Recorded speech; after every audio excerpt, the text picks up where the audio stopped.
This is the last image that Fron and Kremers uploaded to their personal page, before disaster struck during their trip from the Netherlands to Panama in 2014. According to the plan, Fran and Kremers were set for a 6-week journey, combining nature, exploration, and volunteer work. However, on April 1st, 2014, when a third of their journey had passed, a nightmare unexpectedly struck. When the homestay owner, where the two young women were staying, noticed they hadn't returned from their hike near Baru volcano, not far from Bukai. In other words, Fron and Kremers had gone missing. A meaningful graduation gift, especially for students, is a type of travel that is quite popular, combining nature exploration with volunteer work. This form helps young people gain various experiences while enhancing empathy for different lives and cultures. The two energetic, lively young girls from Amersfoort, Netherlands, Lisanne Fran and Chris Kremers, planned a perfect, meaningful 6-week journey to Panama, home to the famous 82 kilometers canal connecting the Atlantic and Pacific Oceans. Lisanne Fran was born on September 24, 1991, and lived with her parents and brother. She was a volleyball player with a remarkable height of 1.84 meters and a graduate in applied psychology. She was quite introverted, kind, close to her family, and had a special love for music. Chris Kremers was born on August 9, 1992. Grew up in a family of 5, including her parents, brother, and younger brother.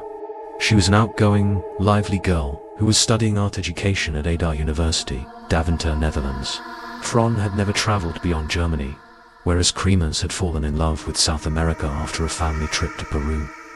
Both were close friends who grew up in the same neighborhood. In university, they also worked part-time at a cafe together. Therefore, a few weeks before their trip, Fron moved in early with Kremers at her dorm. To make the trip more meaningful, the kind-hearted girls used their savings to buy toys for students at a local school where they would be volunteering. Additionally, they spent much of their day learning Spanish, the official language of Panama, in the hope of doing something meaningful for the local community, especially the children. Above all, Kremers believed that a smooth trip with exciting experiences would be a wonderful graduation gift for her beloved friend Fron. On March 15, 2014, the girls arrived at Amsterdam airport, kissed their families goodbye, and eagerly prepared for the long-awaited trip. Their first stop was Houston, Texas, followed by San Costa Rica, where they spent the night with a local family before heading to Panama. On March 17, 2014, Fron and Kremers finally set foot in beautiful Panama, eagerly awaiting the many exciting experiences that the country had to offer. In the first 2 weeks of their trip, they stayed in Barcas del Toro, Barcas Town, located on the southern tip of island Caribbean, known as the Green Paradise. Here, they enjoyed local food, drinks, dancing, snorkeling, and beach time. These joyful moments were captured in photos they posted on their social media pages. Alongside their leisure activities, they also regularly attended a local school named Spanish by the Sea to improve their Spanish skills for their upcoming volunteer work in Bukai. 2 fun weeks in Barcas quickly passed. On March 29, 2014, Fron and Kremers moved to the mountain town of Bukai, staying in a wooden homestay rich in local culture. According to their original plan, they were to stay in Bukai for about a month to teach dance, crafts, and music to children at a local school, starting on April 1st. Unfortunately, due to a misunderstanding, when Fron and Kremers arrived, the school informed them that they were not yet ready to welcome volunteers. The school was also apologetic, so the manager suggested booking a local coffee plantation tour on April 2nd to make up for it, led by a veteran guide named Feliciano. With no plans for April 2nd, Fron and Kremers decided to take a walk along the beautiful El Pianista Trail in Bukai. At that moment, neither Fron nor Kremers knew a tragedy was approaching. April 2nd, 2014 was a sunny day. The El Pianista Trail features beautiful slopes resembling piano keys, hence the name El Pianista. To conquer it, the girls had to walk over 8 kilometers, taking about 3 hours to reach the summit Mirador. Returning to the homestay would take the same route in around 3 hours as well. They chose lightweight clothing suitable for a day hike in the hot weather, which could reach up to 40 degrees Celsius. They also carried a digital camera to cell phones, passports, a few US dollars, a water bottle, and health insurance cards. Before setting off, they stopped by a local restaurant for lunch. Coincidentally, Fron and Creemers met two Dutch boys also traveling in Panama. They happily had lunch together and shared these positive moments on social media. Around 11 a.m., Efron and Creemers took a local taxi to the start of the Pianista Trail. That evening, Miriam, the homestay owner, was concerned when the two girls did not return for dinner. Worried, Miriam and her family searched around but did not find them. They assumed that Fran and Creemers might have gone out with the two fellow Dutch travelers.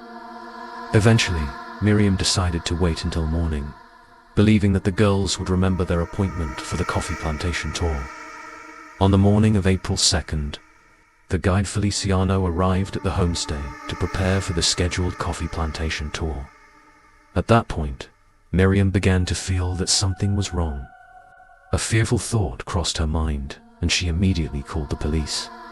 However, for some unknown reason, it wasn't until April 3rd that the authorities began the search. Panama's National Civil Protection System, SINAPRAC, conducted a search for more than 3 days without finding any trace of the young girls. As a result, the Panamanian government decided to launch a large-scale search and rescue operation. The news of Fron and Creemers' disappearance was promptly conveyed to their families. The Dutch government also sent representatives to Panama to cooperate in the investigation and search efforts. President of Panama, Ricardo Martinelli, made a live TV appearance to reassure the public and the families that Panama was doing everything possible to find the two girls. However, despite these reassurances, the parents of Fran and Creemers were struggling to stay calm as they waited for news. On April 6, 2014, Fron and Creemers' families took it upon themselves to hire a helicopter search service to look for their daughters. Additionally, the school where Fran and Creemers had registered for volunteer work in Bukai offered a $2,500 reward to anyone who found them. During the search, the families and rescue team faced great difficulties from the weather as the rainy season began in Bukai. Slippery, muddy terrain and dense forest with cliffs and steep slopes made the search more dangerous than ever. The rescue agency's director stated that his team had searched extensively through 25 different forest trails without finding any evidence of Fron and Creemers. He felt that the girls were not lost and that something more serious might have happened. Panamanian authorities began to notice something unusual, as even in such a large search area, at least some clues or evidence should have been found.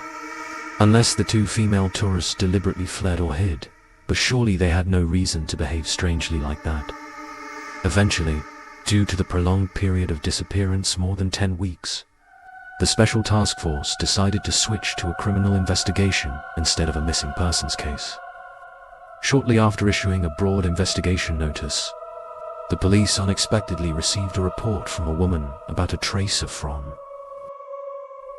On June 14, 2014, a local woman went to the Bukai police station and handed in a blue backpack that she found along a rice field near the Serpian River, close to Alto Romero village where she lived. Upon examination, police confirmed the backpack belonged to Fron. Inside, there were 2 pairs of glasses, Fron's passport, an empty water bottle, 2 brass, $83, a Canon digital camera, and 2 mobile phones belonging to the girls. The investigation began with a call history of Fron and Creemers. There were up to 77 emergency calls made, but only 2 connected for a few seconds before losing signal. The first call occurred just a few hours after they began their short hike, made from Creemers' iPhone 4 at 4:39 p.m., calling the Dutch emergency number, which, when traveling internationally, redirects to local emergency services.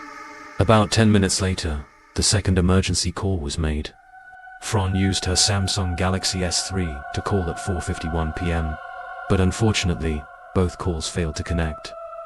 They then turned off their phones for the next 14 hours. In the following days, the 2 girls continued to dial 112 and 911 in vain as there was no signal in the forest. On April 4, 2014, as the battery began to drain, their phones were only turned on to search for a signal. From April 5th to 11th, the iPhone was turned on multiple times, but it seemed the user could not, or incorrectly, enter the PIN, leading to unsuccessful unlock attempts. The suspicion arose as to why Kremers would incorrectly enter her phone's PIN, or, in other words, was it Fron trying to unlock her friend's phone? More frightening and haunting were the photos police found on Fron's Canon digital camera. These photos captured the final moments of the two girls on the El Pianista Trail. On April 1st, 2014, the images showed them following the trail, happily taking photos as they climbed the summit. Everything seemed normal until the subsequent photos revealed that they had crossed the mountain peak and entered the desolate area between Costa Rica and Panama. Especially horrifying was that on April 8, 2014, up to 90 photos were taken between 1 o'clock and 4 a.m. during a pitch-dark night. In one photo, Kremer's hair is clearly visible, and at her temple, a red liquid resembling blood is oozing out. Other photos captured mysterious objects, such as a red plastic bag dangling from a broken branch, a backpack strap, and a small mirror. Many photos simply show a shroud of darkness or mist-covered canyons shot in the dead of night. Most of these photos were taken with flash, unclear, and more confusing than providing any specific clues. Many theories have been proposed about the purpose of these photos. Some believe they may have used the camera flash to guide their way, signal for rescue, or scare off wild animals. Others suggest that someone was deliberately taking these photos to conceal or mislead information. Another particularly notable detail is that photo number 0509 was deleted, raising further suspicion and mystery about what really happened at that moment. The girl's backpack, after 10 weeks in the jungle, was found intact with its contents still inside, causing confusion. Even stranger, the police discovered 30 different fingerprints on the backpack. But since the Panamanian police did not store prior fingerprint records, the comparison and tracing of these prints were neglected, further complicating the case.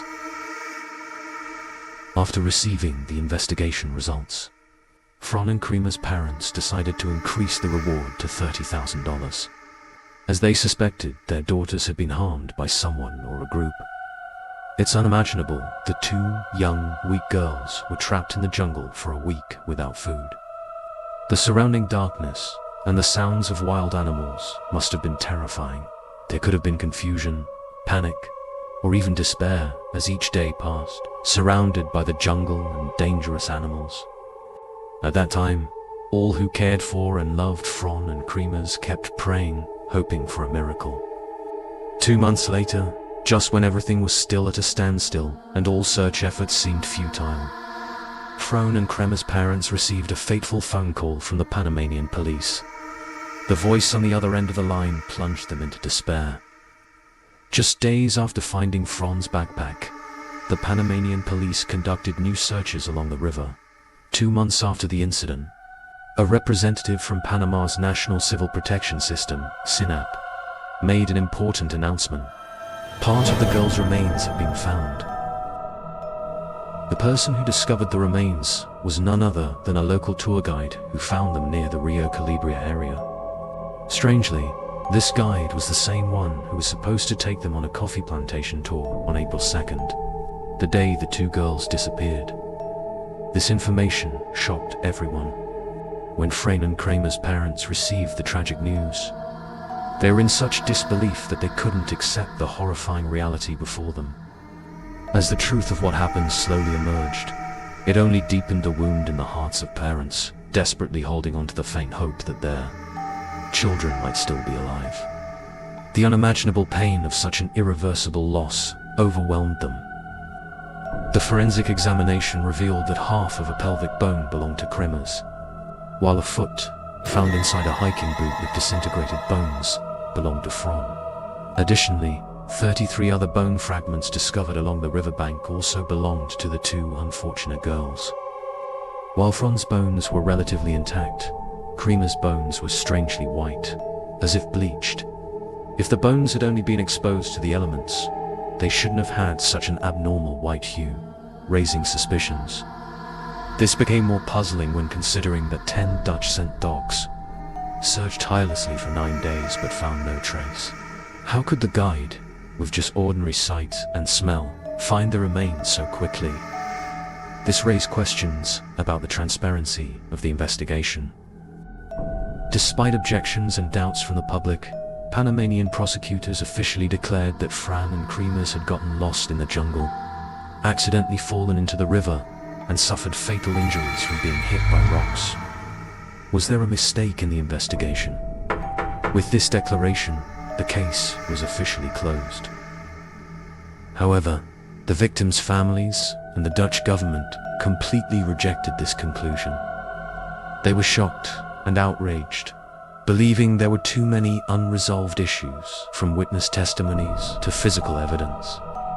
The methods used by Panamanian forensic experts in handling the remains were also unreliable. For this reason, Kremer's family hired a Panamanian lawyer to file a complaint with the government, completely rejecting the prosecutor's investigation and conclusions. This incident sparked a wave of international media attention, dividing public opinion. One side agreed with the Panamanian government's conclusion, believing the girls had tragically died in an accident in the jungle. The other side felt the investigation was too superficial, with many unresolved questions left unanswered. This made the case a major mystery, leaving the families of the victims in unrelenting pain.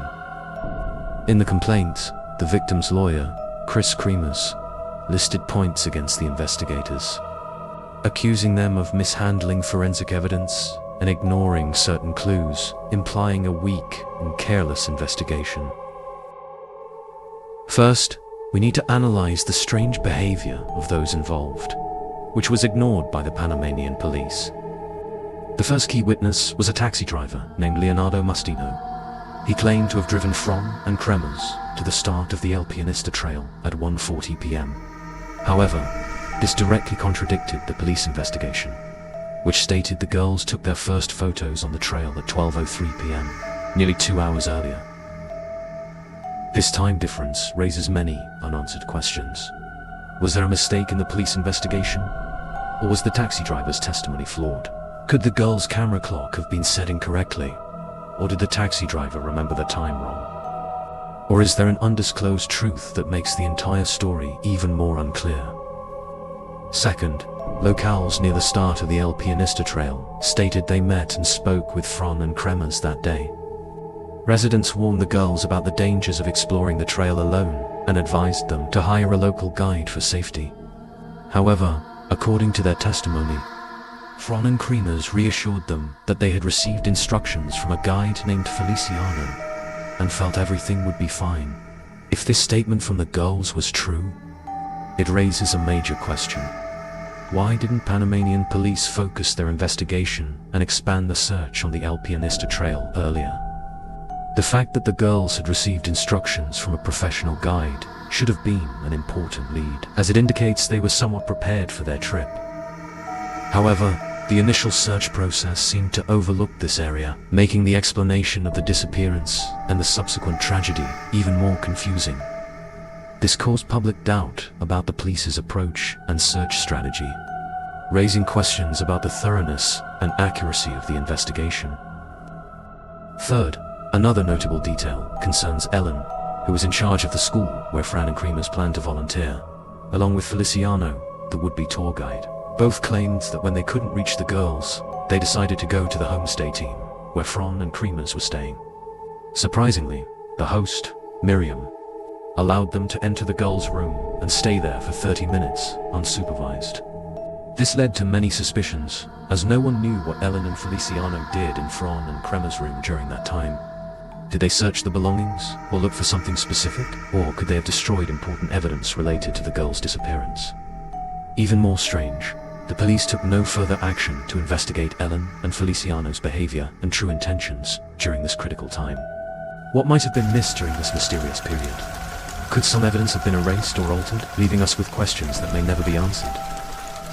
Fourth, Feliciano was the one who discovered the girls' remains in the forest, something that even the trained dogs and rescue teams couldn't accomplish. Why was he able to find what others couldn't? Moreover, he owned a coffee farm located in the middle of the forest, so it's not surprising if the girls were invited there for a visit. But what happened after that is anyone's guess. Furthermore, it should be noted that he had previously been described by a female tourist as having inappropriate intentions towards her body, which only adds to the suspicion. Next, photo number 0509 on Fran's Canon camera had been deliberately deleted by special computer software. The software had no option for data recovery like regular programs do. A question arises, did those who support Panama's conclusion really put themselves in Fran and Creamer's shoes? If you were lost in the forest for 7 days, would you spend time deleting photos you didn't like? Additionally, there are bolder theories suggesting that the camera may have been tampered with while in police custody. This is especially significant because photo 0509 is the missing link between the last normal photo and the first nighttime photo. Photo 0509, or something in it, may have contained critical evidence related to a crime. If true, it would have severe implications for Panama's local tourism industry, raising concerns about safety and the area's reputation.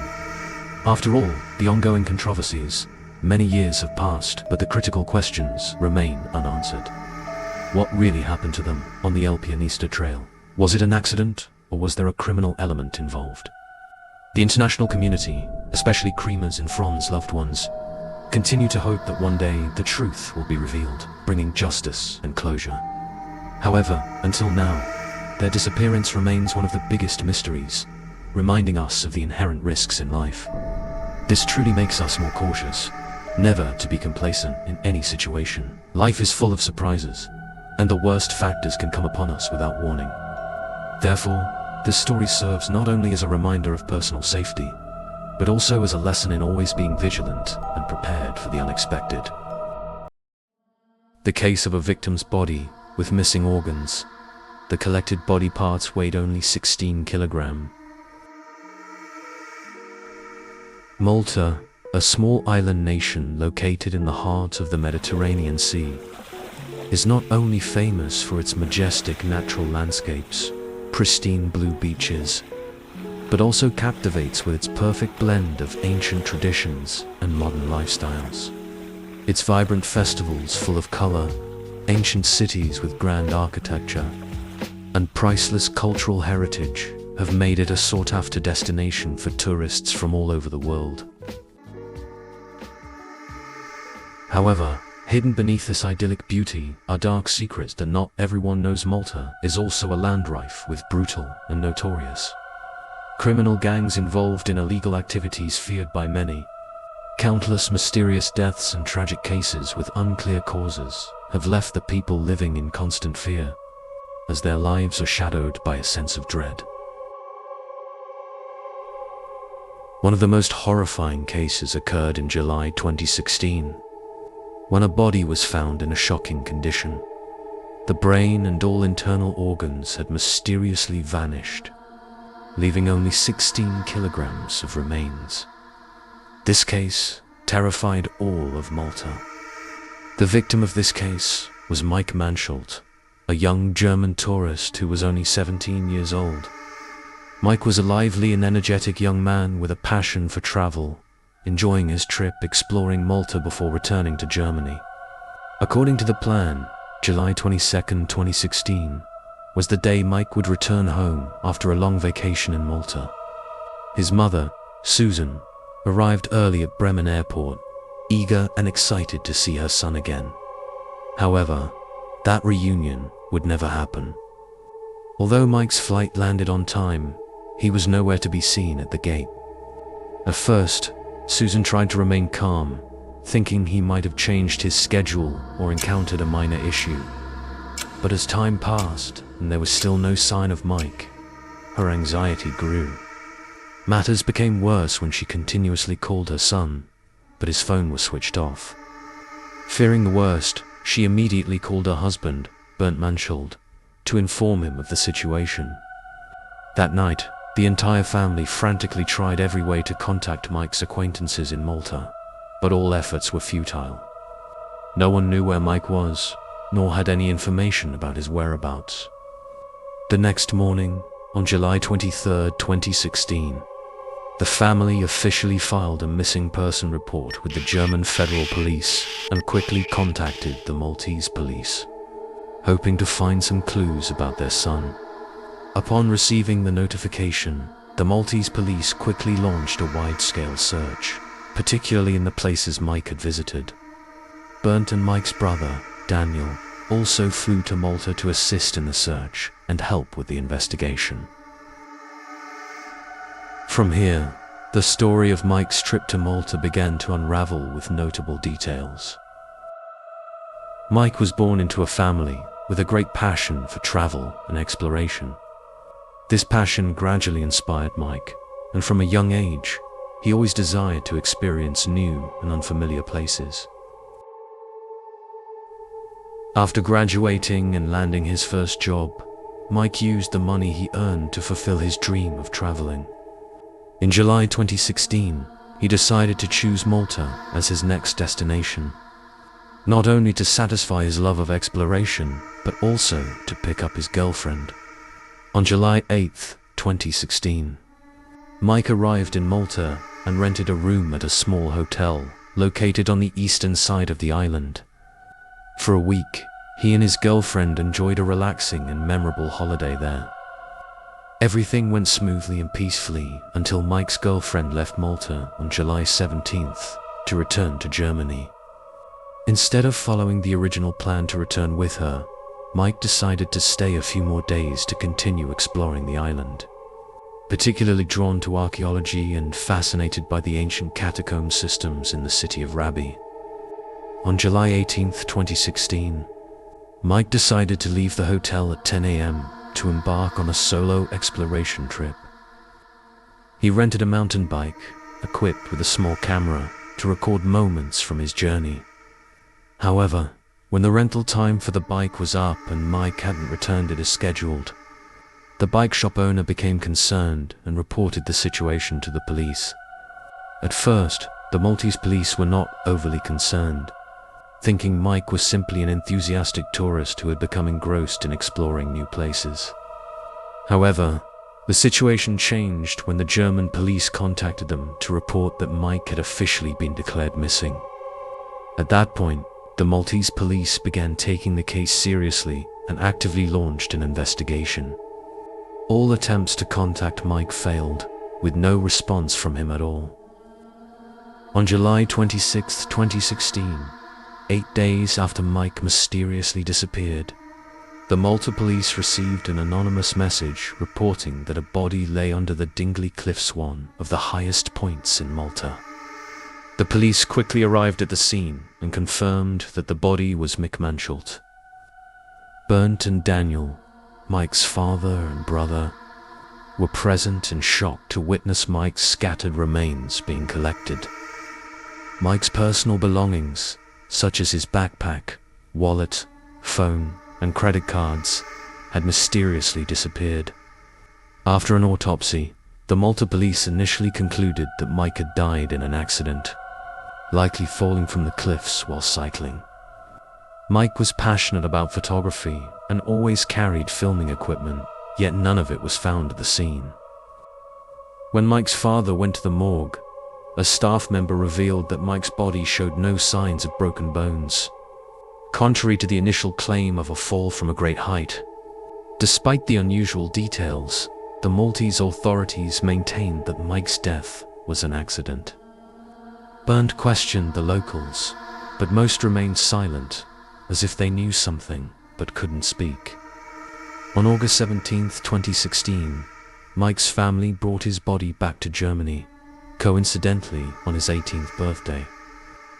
As the families prepared for the funeral, they learned that Mike's body only weighed 16 kilograms, and most of his organs were missing. German prosecutors got involved, proposing theories, including organ trafficking, though there was no solid evidence. Finally, on September 4, 2016, Mike's family held his funeral, scattering his ashes at sea, hoping he could continue his journey. The mystery of Mike's death and the disappearance of his organs remains unsolved, leaving his family in pain and loss. Always be cautious and protect yourself when traveling, especially when engaging in adventurous activities. Before embarking on solo trips, make sure you have a clear plan. Inform your loved ones about your itinerary and stay in contact. It's advisable to equip yourself with safety devices, such as GPS trackers or backup phones. Additionally, avoid venturing into dangerous or remote areas without proper preparation. Being vigilant can help you avoid unforeseen risks and ensure your trip remains safe. Japanese tourism has been rapidly developing in recent years, driven by various factors. Japan's natural landscapes, from the snow-capped Mount Fuji to ancient forests and crystal-clear lakes, captivate visitors.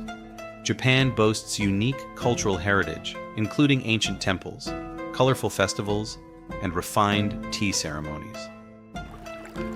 Japan's modern architecture includes bustling shopping centers, grand entertainment venues, and a vast subway network that creates a balance of tradition and modernity. The kindness and grace of the Japanese people, especially women, are a significant attraction for tourists. Many international couples, especially with Japanese women, symbolize a new model of family happiness, inspiring younger generations. In spring 2018, a horrific crime shook Japan, leading to concerns about the safety of new relationships. The discovery of a human head in a suitcase sent shockwaves through the country.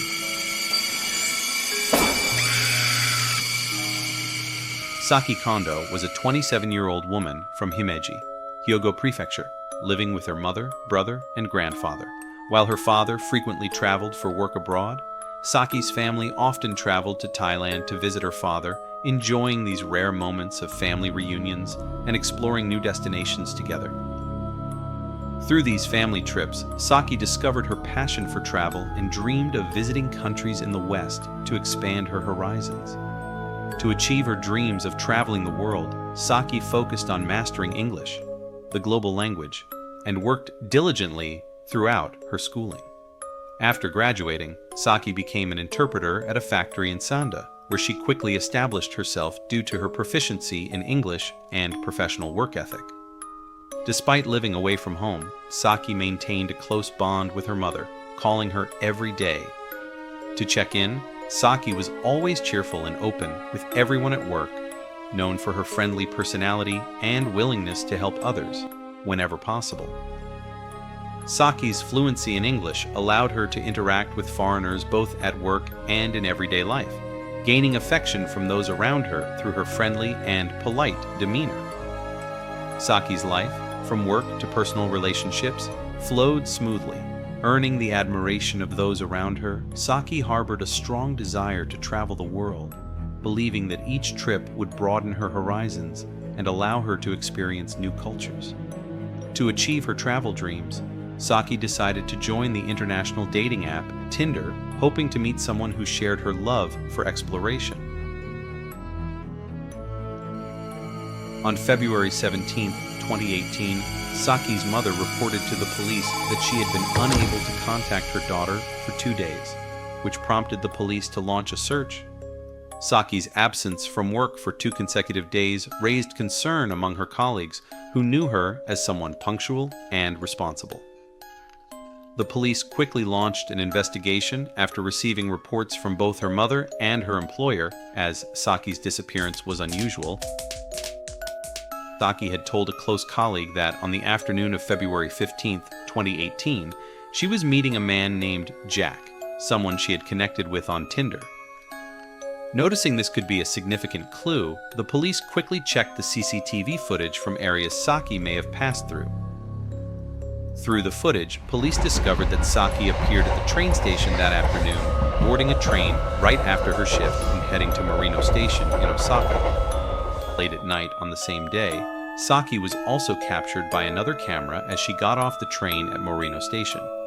At that time, she was greeted by a man initially identified as Jack, someone she had met online.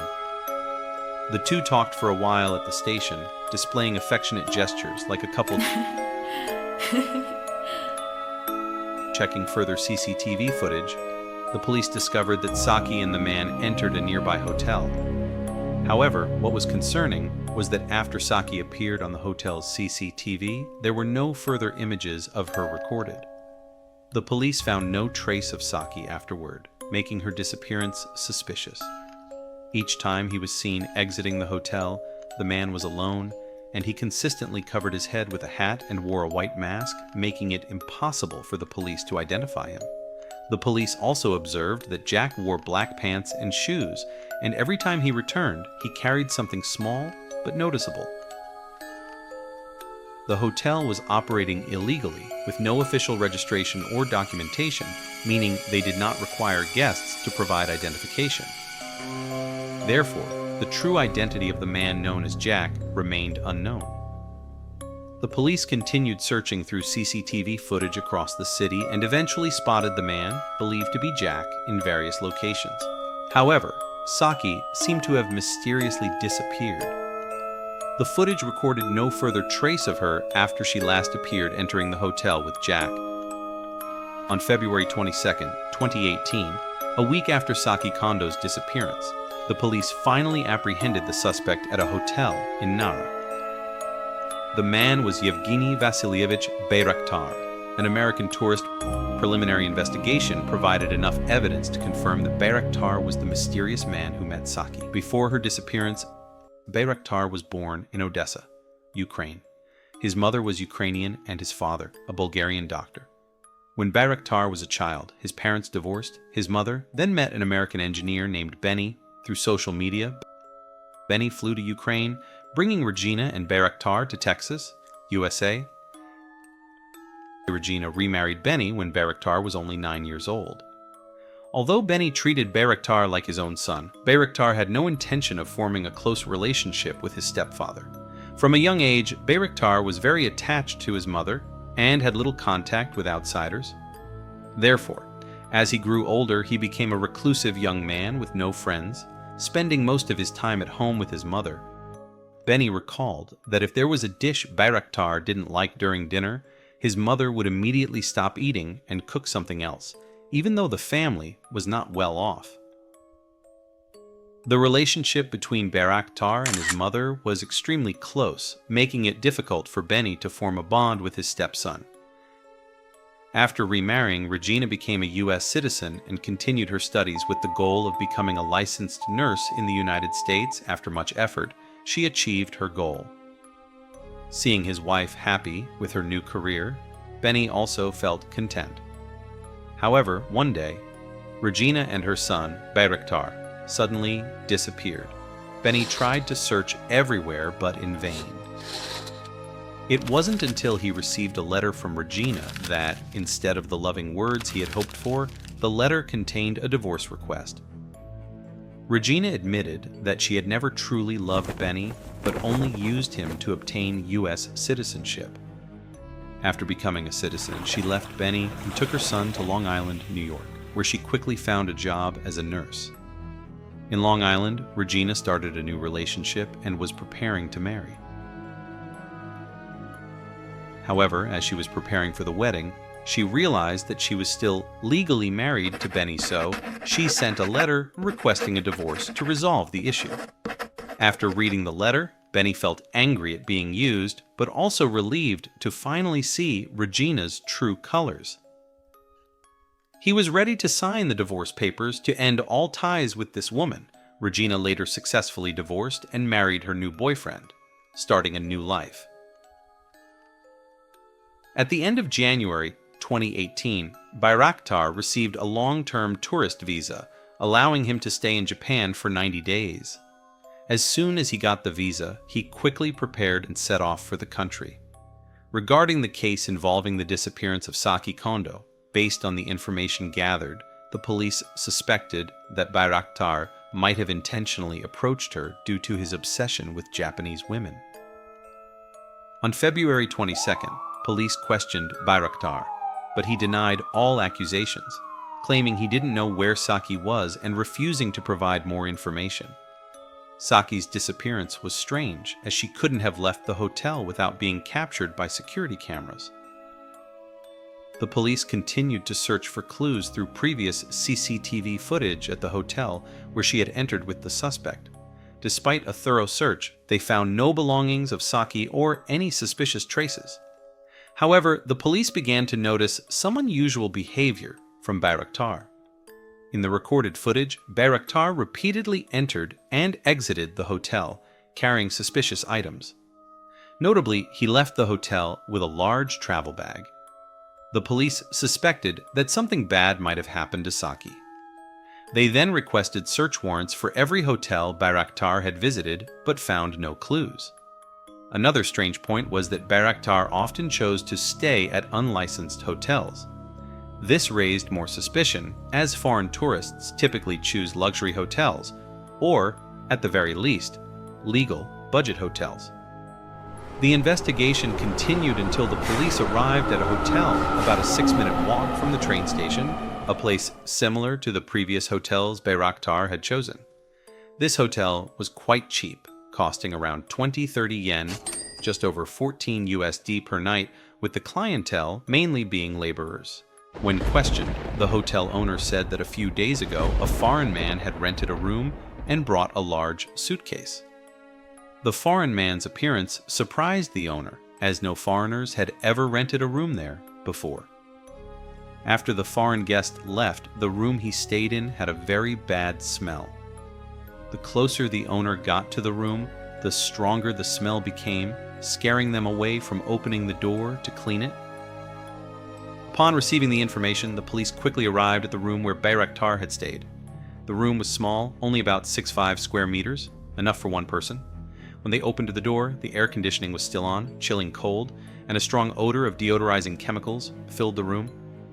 Despite that, a strange stench could not be eliminated.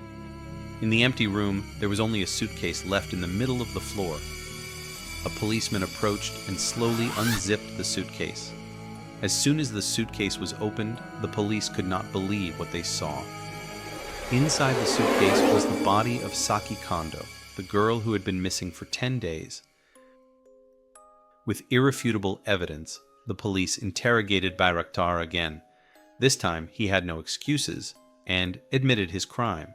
However, Bayraktar repeatedly insisted it was an accident, not intentional. He kept apologizing and did not provide any more details about what happened that fateful night.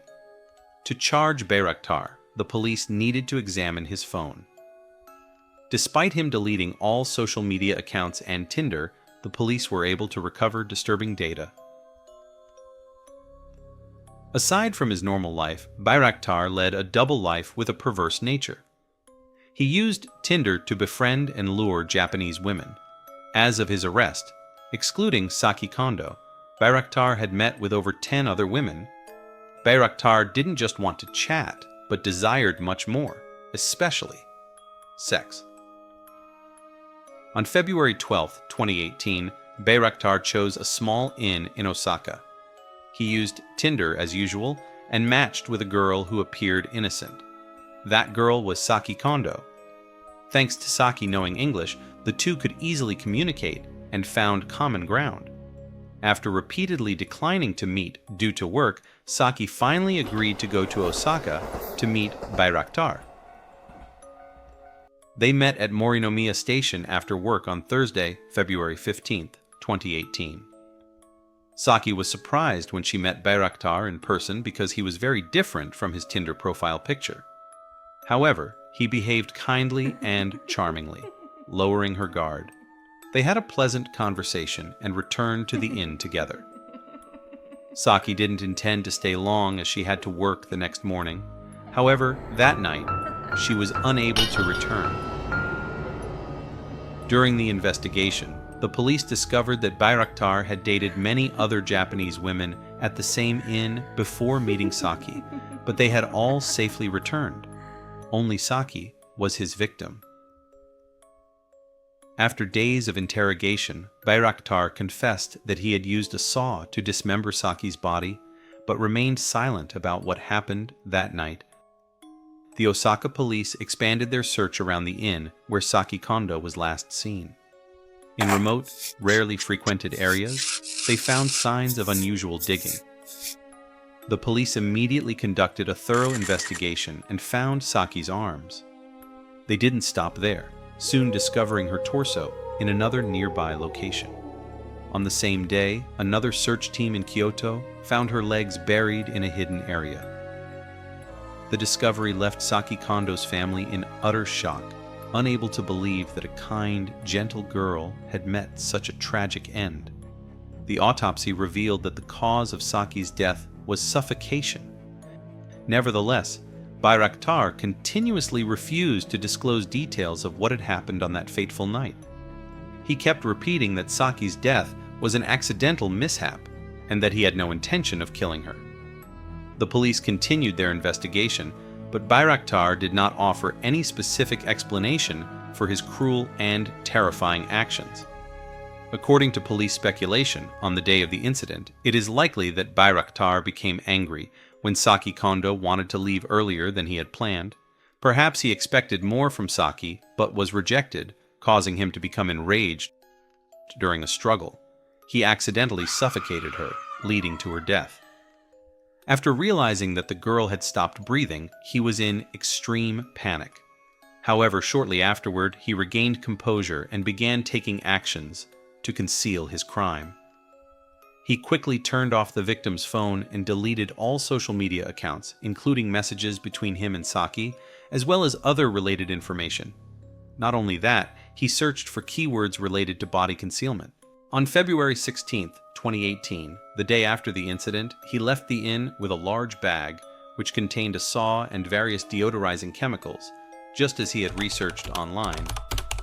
Bayraktar later found and rented an illegal inn, mainly serving laborers, where he secretly dismembered Saki's body.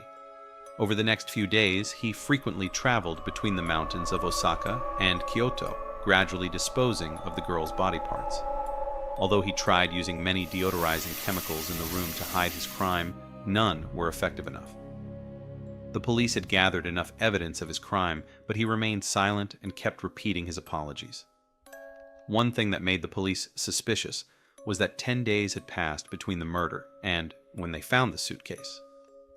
During this time, he could have fled Japan and returned to his country, but he did not. This raised the question of why he decided to stay in Japan. Could it be that he was still consumed by a guilty desire for women? The motives and actions of this cruel individual remain unclear, as he has disclosed nothing. During the trial in 2019, a year after the shocking case, the police could not prove that the defendant intentionally killed Saki, as there were no cameras in the room and no witnesses, except for the defendant and the victim. The Japanese prosecutor charged the defendant with 2 crimes, manslaughter and body concealment. In court, the defendant appeared uneasy, claiming that it was an accident, that he did not intend to harm Saki, and apologized to her family. However, his words were doubted because after Saki's death, instead of turning himself in, he erased the evidence and dismembered her body. The Japanese public was outraged, demanding that Bayraktar receive the harshest sentence. However, in January 2019, the defendant was only sentenced to 8 years in prison, causing a social outcry and leaving the victim's family devastated, believing that the sentence was far too lenient for such cruel actions. The case not only shocked the public with the brutality of the perpetrator, but also raised concerns about the safety of online relationships, particularly on dating apps. It prompted questions about protecting women in modern society. Through this case, it serves as a warning to everyone to be cautious in online relationships, especially with strangers they have never met in person.